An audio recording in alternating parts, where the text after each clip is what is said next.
International Women's Day is on March 8th. It's a day of honoring achievements of women and promoting women's rights.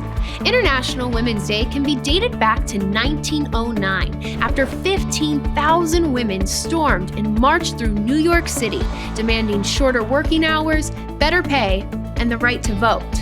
The first International Women's Day was officially celebrated in 1911 in Austria, Denmark, Germany, and Switzerland.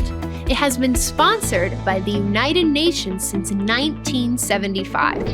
International Women's Day is an opportunity to celebrate the achievements of women in various fields. It highlights their contributions to science, politics, arts, sports, and gaming. Hello and happy International Women's Day to everyone here. I'm product trainer Juliana Martin, and I am joined and honored to be with our Chief Operating Officer, Catherine Lai. Catherine, thank you so much for joining me, and happy International Women's Day. Hi, Juliana. Thank you for having me. Now, as you know, International Women's Day is coming up, so we wanted to have someone with an illustrious career like you. So what does International Women's Day mean to you? So look, I think International Women's Day is a great celebration of women and their accomplishments. We're helping support women and really celebrate the accomplishments and great things that they've done. Now here at Empower Her, our women organization here at Sands and at SDS, one of our major core values of Empower Her is fairness. Why do you feel that that is included in one of the core values, and how does it relate to women in gaming?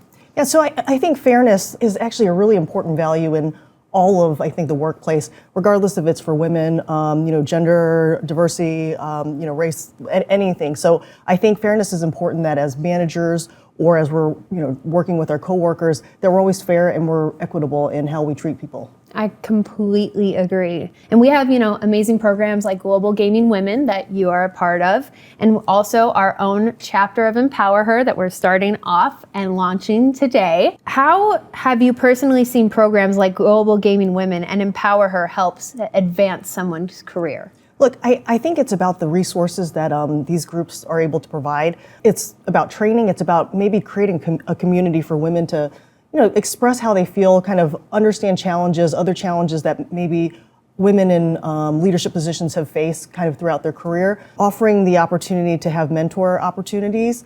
And I think it's kind of just building a platform for women to kind of recognize that there are some challenges and how do you overcome those challenges. I completely agree. And you mentioned female mentorship. Did you ever have a female mentor growing up for you? Yeah, I would say I've, in my career in gaming, which is now, 18 plus years or probably more, I've had many, many amazing women mentors, a lot that I've met through the Global Gaming Women's Network. I think, mentorship is so important, being able to kind of see representation in, higher level positions, C-suite positions, having someone to talk to about, things that you're like, well, I'm not really sure how to handle this, or maybe I'm feeling a certain way, or how do I talk to my boss about salary? There's women have been, overcoming these challenges for a long time. So I think it's so important to have a real open dialogue and have people that you can talk to about these things, because it will help you as a woman, kind of overcome the challenges, how you can approach certain situations. So I think if it weren't for the mentors that I've had in my experience in the gaming career, I probably would not be where I am now. I think that's a beautiful, beautiful answer. Now, your path to becoming COO was not the traditional. It's really impressive. Can you tell us just a little bit about your background? Yeah. So I actually think it's funny because my background is very weird and it's a very strange path. So I never once said growing up, well, I'm going to go be a executive at a company. Never. One thing was when I decided to go to college, my mom said, well, what do you want to study? And I said, I'd like to study music. And she's like, okay, well, I appreciate that. And I played the piano and I was did a lot of competitions when I was a child, and I was always convinced that my heart was going to be a musician. And she's like, okay, that's okay. I want to foster your creativity, but if you do, you just have to get a second degree. So go to whatever music school you want to, just get a double degree. So I ended up going to Oberlin Conservatory of Music, which is in Ohio, and she said, study, you can do a double degree. So I studied piano performance, then I studied audio engineering, audio technology. And I was kind of an audio geek anyway to begin with, and it seems like a good bridge. So I went through that path and I did a lot of piano competitions. I like competed, went to conservatory, practiced like 6 hours a day, went and got my master's in piano, and then ended up moving to Chicago because I got a job out of getting my master's in piano teaching at DePaul University. And it was at that point they were like, hey, you should come and teach at DePaul in Chicago. And I did, and then I was teaching at a collegiate level I think I was 24, which was pretty young to be doing that. One of the things that they said, hey, by the way, like when I met with the dean, they said, you can take classes for free if you want to because it's part of, the free tuition waiver. I said, okay. She's like, maybe you can get another master's in music education. I said, no, I think I'm gonna go get an MBA. I'm gonna get a business degree. And it was after finishing my business degree, I went to go work in the corporate world at a company called Shure. And Shure is a big pro audio company. They make microphones. They're actually based in Chicago. And it was a very interesting story because I just finished my MBA. I wasn't really sure what to do. And I was like, who's going to hire me? Like my job experience is like this weird audio thing. I've had experience teaching at a collegiate level for piano. I did a lot of piano competitions, but I had a business degree. What kind of person is going to give me a job? And funny enough, somebody that I knew said, hey, you should go apply at Shure. And I moved into product management there, and I found a lot of people actually who had the same background as me, like technical background, musician, also, have, business, acumen. So I spent like 3.5 years doing product development for Shure, making microphones and a whole variety of different microphones. Didn't you do the reorganization of the White House as well? Yeah, so at that time they had actually reopened the White House press briefing room, and then I went in there and I actually did a whole installation. We put some new microphones in there. I love the company, and actually I'm still, peripherally in the pro audio. I'm on the board of this organization called Avixa that runs all of the trade shows for like AV. And but I play in a band with all my friends from Shure from many years ago, so that was a great community. But then at a point after working at Shure, I moved into gaming, and that was 17, 18 years ago. That was kind of how my foray from going from a musician to kind of technical into business and then getting into the gaming industry. When you were teaching at DePaul and then you switched over, what was that transition moment that you switched from, I want to go from a teacher to now I want to go into this White House pressing briefing room to then gaming? It was interesting because I finished my business degree, my MBA, and I was like, well, I feel like I should go into the corporate world. That's kind of what typically people would do. And I really did enjoy teaching, and I think, but at that time I was still pretty young, I think 24, 25, and I felt like, everyone else is going to regular jobs 9 to 5, and I was teaching, weird hours, kind of a big leap for me. But I think I didn't really, even at that time, even understand when somebody said, you should go into product management. I didn't even know what product management was back then. And they're like, well, you've got to be smart, you got to understand business a little bit, but understand technology, and you get to talk to a lot of musicians and audio people. I was like, oh, that sounds good, right? But going into that role, it was a great transition, and a lot of women I think suffer from imposter syndrome, right? Yes. You kind of walk in and you're like, well, and actually I'll tell you what, I was a product specialist in product management, and I was like, the only woman in that area. Even back then, I think there weren't a lot of women that were in audio, right? And so it's kind of like, well, should I be here? Like, is this right for me? And kind of trying to understand that. But, I think if you're passionate about something, you love something, you'll figure out how to get good at it, right? And that's kind of where I think I netted out was, I don't know, it was a big leap. I didn't know if I'd never done any of this before, right? But I really enjoyed it. I worked really, really hard. It was very beneficial for me. And then for gaming, what was that? Was it because you enjoyed gaming or? Yeah, so going into gaming, so I'm from Chicago and that's where I live now. WMS Gaming, which is the lineage of like what's now Light & Wonder, there's a lot of brands that sit under there, under Scientific Games, but WMS Gaming was an old school pinball company that turned into a slot machine company. Back in the 80s, there was probably like 5 or 6 main slot machine manufacturers. And WMS Gaming was one of them, based in Chicago. So I had a friend who worked there, and no, I always enjoyed gaming, and I always enjoyed gambling, but I always thought about it as technology, right? Because like when you're creating games or you're creating a slot machine or hardware like an experience, I felt like it was still creative but still technical, right? And there's still business related aspects to it, but it's all about creating an experience for a player, and I think I really liked that, and I liked the fact that it was bringing in elements of sound, lighting, creativity, art, math, all of those pieces into kind of a single experience for a player. One of the things that I've noticed a lot about you is you actually have a lot of accolades, not just to your name, but people talk about you, and they talk really highly. And when I was doing my research, there was this one quote by this name of David Demas, and he said, She always pushed me to flee my comfort zone and to constantly pursue excellence, for which I'm grateful. And I thought that was a huge compliment, first of all. Was there ever a time, and we were kind of touching on it with the imposter syndrome, but you were pushed from your comfort zone and it actually ended up paying out or paying off, should I say? Look, I think every day I feel uncomfortable. I mean, and I think it's real, and I think maybe the real part is that I'm willing to admit it, right? If you want to excel and you want to get better, you have to push yourself, right? And you have to push yourself to do things that maybe you're not so comfortable or confident doing.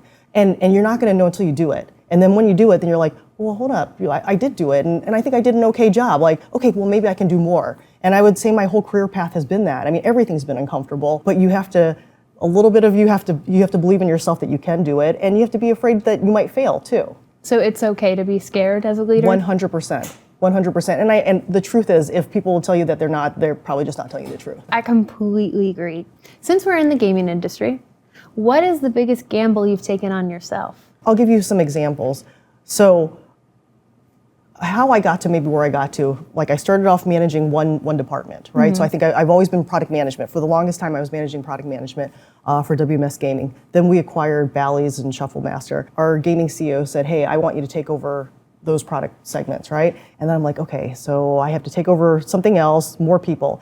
Then over time, then it was like, hey, I want you to take over the marketing team or gaming operations. And I think every single time, actually, we have we're talking about the fear of failure and imposter syndrome. I was like, is this the right thing for me to do? Am I going to be okay taking over this new function? Like, I'd never managed marketing before, and what that meant. I was very creative, and I was like, I think I can, I can figure it out.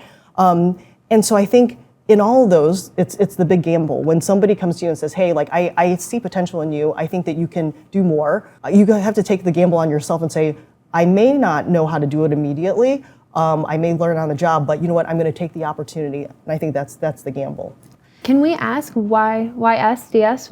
Why now? I'll tell you how it happened. It's a true story. I came over here, and like I went and I saw the products, and I don't think anyone, I think I met actually some of you guys, and I don't think anyone knew why I was there, and I wasn't even sure why I was there either actually at that point. It was just like, hey, I want you to come in, I want you to see some of the products. And like I thought, like I knew a lot of the people here because I had worked with them previously at Scientific Games, Light and Wonder. I could see the innovation that you guys were doing, and there was something special here. Like, I mean, there's still something very special here. I thought, like, can I help this business, move forward, get a product live, maybe bring in some process organization, and I actually really think that I can. And, we're still on that journey, but there is something special here, and the people here are very, very special, and there's so much talent here, and like, I felt like I would be silly to say no. That's actually how I felt. I love that. What innovations, you talked about them, what innovations have excited you most about us as a company? There's so many things. The way that you guys are, doing the broadcast stuff, it's phenomenal. It's so smart. The game innovation. I know you guys have some of the best game designers and game innovators like in the industry. I know that for a fact. Some of the best mathematicians, best product people. I think the ability to harness some of those innovations into large-scale game shows and really kind of go after a player segment that I think doesn't exist right now is incredible. And that, again, that's where I see so much of the potential. And it was so much fun seeing you, host on Christmas. You were an amazing treat, or was you? Yeah, I was a treat. Yes, yeah, you were the treat. It was an amazing treat. It was a great dance, great jingle. So it was really fun to see you behind the camera too, which I think has been a really, really fun experience to see you as a leader come down and actually participate and partake. Do you find that having that collaboration as a leader is really important? Yeah, I think so. I mean, I think a lot of people ask, like, oh, what's your leadership style? Yeah. I always use this because I think of leaders that give me goosebumps, that I think about, and I talk, and I envy. Like, and I would say that style is like, they call it like servant leadership, right? Where it's like, I want to be here to support and serve the team, right? I mean, I'm here to lead, not on my own like ego or laurels or whatever. It's how are we going to accomplish this as a team? That's who I want to model myself after, and I think that's what my leadership style is too. So again, my goal always in the first 30, 90 days was I want to talk to everyone, I want to meet everyone, I want to understand what everyone's doing. I feel like I want to lead with empathy, right? Like I need to understand your, what are your challenges? What are your problems? How can I can't solve it if I don't know, right? And I'm not going to assume that what I know is better than what you guys know. But I do know that I think if I listen and I learn, then maybe I can help kind of support you guys. that's always been my leadership style. And I think if you talk to any people who've worked for me, they'll kind of tell you, it's like, oh, she'll keep it real. I think I take the time to really kind of understand the problems. And I feel like that's how maybe I can gain more influence, I think, within an organization too, to be able to lead. What are you most excited for when we go live? There's so much for us to be proud of, right? And every day we're proud of what we accomplish, but I think to actually be able to have the product out there live, stable, and having customers, and then, getting to see the accolades that come from our customers, like, wow, this great game, I saw it in the early prototypes and I thought it was awesome, but now, out in the field, it's awesome. Like, I want us to all be able to share that together, right? And when you said earlier back on, you never saw yourself, as a young kid being like, I'm going to be COO. But if you had to go back in time and talk to your younger self and give her a piece of advice, what would you say? This is what I would tell myself, and this is what I would tell like all women. You need to believe in yourself, and you deserve to be there. You deserve to be in the room. Can you say that louder? I'll say it again. I will say it again. You deserve, you have a seat at the table. You deserve to be there, right? So, don't be afraid to speak. We want to know your thoughts, right? Early on in my career, there were times where I would sit in the meeting and I would look around and I would be the only female for the longest time. And I've been in it for a long time, right? So it's so much better now than it was back in, 18 years ago. And I'd have to kind of wait for my turn, and then, kind of double, and then somebody would say something that I was already thinking, and I'm like, well, he just said it, wait, hold on, and I'm like, I wish I had said it. And you can't second guess yourself, right? Because I think I always kind of had that negative, kind of talk in your, the back of your head where it's just like, is that going to be stupid? People going to think you're stupid? Mm-hmm. But I think what I've maybe found in the later part of my career is I'm like, oh, well, I had every right to be in that meeting. I had every right to have a voice. My ideas were good, and people gave me credit for it. So I think that's probably what I would kind of remind myself, because it took me a while. Like, I think if somebody could have turbocharged maybe my confidence or kind of me feeling like I was worthy to be there, then maybe I could have gotten somewhere quicker, right? So just for funsies, if you had to assemble an iconic team of women to run a casino, fictional or real? I can assemble the best group of women in the gaming industry, because I know a lot of them, and I think that's what's awesome about women is that I get calls all the time from this brilliant person. They're just like, hey, can you name a CFO? Can you name a whatever? And I think that's what's great about this industry is through organizations like Global Gaming Women and even this Empower Her. You'll meet other people. That's why it's important to network, right? It's so important to network and meet people within the industry, because you'll just meet all these really outstanding, brilliant women who then will be thinking about you, and they say, hey, I've got this role, and I was thinking about somebody who was smart, dynamic, and great on camera, Juliana, there you go, right? So I think, yeah, I could do it. What specific steps do you think would help more women take leadership roles in gaming? Representation, right? So make sure that they're like, when I look at our organization, I want to make sure that we see a lot of women in leadership roles, right? And if there's not enough, what can we do to bring them in? Because I think, I look at when I first started and I was, product manager or senior product manager, and I was looking up and like, how do you get to that director level? How do you get to that VP level? I think you have to look and see, oh, there is somebody who's like me, who maybe has a weird background or a different background. How did they get to that? I think that's the first piece.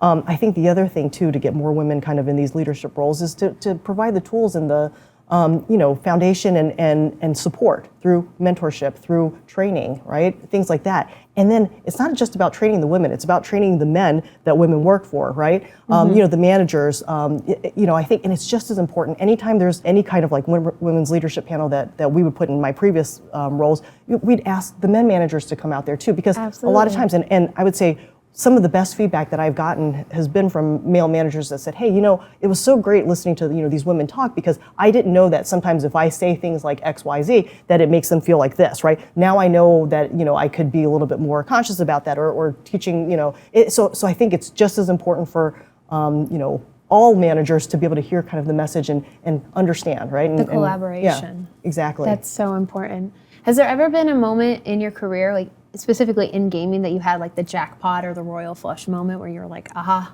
I feel very fortunate. I feel like I've hit the jackpot many times, just because I've had great people to work with. I've had had great team members. I will tell you a funny story. So maybe this is my aha moment. When I was working at Scientific Games and I took over all these teams, and it was all also in the middle of a bunch of integration between different companies, and it wasn't easy, right? Because you had a clashing of cultures. You had people that didn't get along with each other, and I was trying to work through it and manage all these different personalities. This team gave me this award, and this award, they made up this award, and it was this like Moon Man, like the MTV guy, playing a guitar, and they had it custom made, and I don't even know what the award was, like thanks for being my boss award or whatever, and I have it, and it's a trophy that I have. It's awesome, and I just sat there and I was like, they recognized, they're like, well, we recognize like all the hard work that you went through, and it wasn't easy, and it hasn't been easy, and we really appreciate you, and just that melted my heart, and I think that was my moment where I was like, oh, like I think I did do a good job, you know. Did. So, but let's fast forward 20 years. So now you're 38 years in. It's like 2045, and you're sitting in your office. What do you want women to say about your legacy? All right. Well, hopefully in 20 years, I'm not sitting in an office. We're gonna do that. But one of my biggest mentors, her name is Debbie Nutton. She actually just won American Gaming Association's Hall of Fame, and I think they just inducted her. So the story about Debbie Nutton, and she's phenomenal. You should look her up. One day I'll have her come out and talk to you guys. And she's one of my great mentors. She was like one of the first dealers on the strip. Like, wow. And she was one of the first women pit bosses. And so she actually asked me to do a little blurb for her that they put in the video. This is what I would like people to say, like maybe about me. But like what she did for the industry, when there haven't been a lot of women to look up to, like in executive roles. And so her biggest role was that she was like an EVP at Wynn, and she ran all of the casinos at Wynn.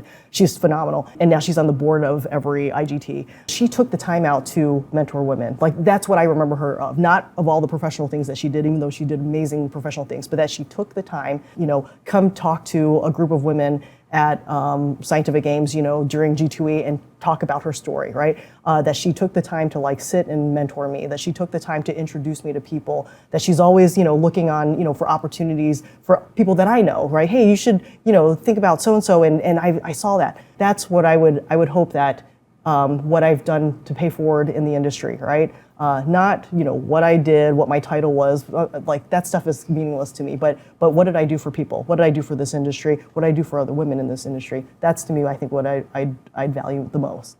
I love that. And you highlight mentorship. So let's say it's my first day.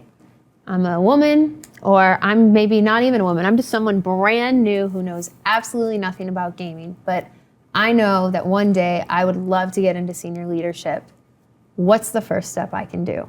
You have to be very passionate about the industry, passionate about your job, and passionate about what you do. That goes a long way. When I interview people, like that's actually the competency is very, very important. But if you look to see if somebody really wants to be there, right? Because I think that if they're passionate about their job or passionate about doing what they're going to do, they're going to do everything they can to excel, right? And I think always be true, always be yourself, right? Because I think that's what people, you have to be authentic, right? And then I think continuous learning, right, and continuous improvement. Always want to be better, be the better version of yourself, right? In your career, in your life, I like that. That's the advice that I would give. I think that's beautiful advice, and I think we're gonna wrap this up with a few rapid fire questions. Are you ready? So first off, what is your favorite casino game? Top Dollar. Deep dish or thin crust? Thin crust, extra crispy. You have to ask it for well done. Chateau roulette or jargon ball? Jargon ball. Chicago Cubs or the White Sox? Cubs, North Sider. What's more stressful, a high stakes poker or back-to-back meetings? I would imagine high stakes poker would be more stressful. What's your lucky number in roulette? 13. Least favorite song to play on the piano? Piano Man. If you could switch jobs with anyone for a day, who? I would switch jobs with the keyboard player from Styx, the band. And that's amazing. Yeah, and I would do one show, and then I'd be done. Like if I could play like the full Styx set, that's what I do. What's your favorite thing to do in Vegas? Play pickleball. Favorite thing to do in Chicago? Play pickleball. What's your go-to strategy in a crisis? Double down on confidence, bluff your way through, or fold? Double down. Favorite color? Black. Zodiac sign? Taurus. Sweet or spicy? Sweet. Sugar. I eat a lot of sugar. Favorite sugar bar? Butterfingers. Like I eat Swedish fish. Like Swedish fish yeah. are so good. Odd or even? Odd. Favorite decoration set you've done for your house? Okay, so I'm really into decorating, as you guys know. I have a lot of inflatables at my house. I've mentioned that too. I love to do beach theme stuff, and Christmas is my favorite. So like, I do this whole like beach theme thing with like seashells and with the crabs, snow in the Chicago. Snow. Yeah, exactly. That's beautiful. Yeah. Are you an early bird or a late night owl? Both, I guess. Cats or dogs? Dogs for sure. Favorite thing to get at Buc-ee's? That's it. Well, we know her love for Buc-ee's. Okay, so there's a lot of good things. They have the beaver nuggets, and then you always have to get like some kind of like pulled pork or like the brisket, the jerky, all flavors. You gotta load up. Absolutely. And are you a night out or night in type of gal? Night in. Learn by watching or learn by doing? Doing 100%. Catherine, thank you so much. This has been such a pleasure, and I really, really want to thank you again. On behalf of everyone on SCS, I hope you guys have a wonderful and happy International Women's Day. Thank you. Thank you for having me.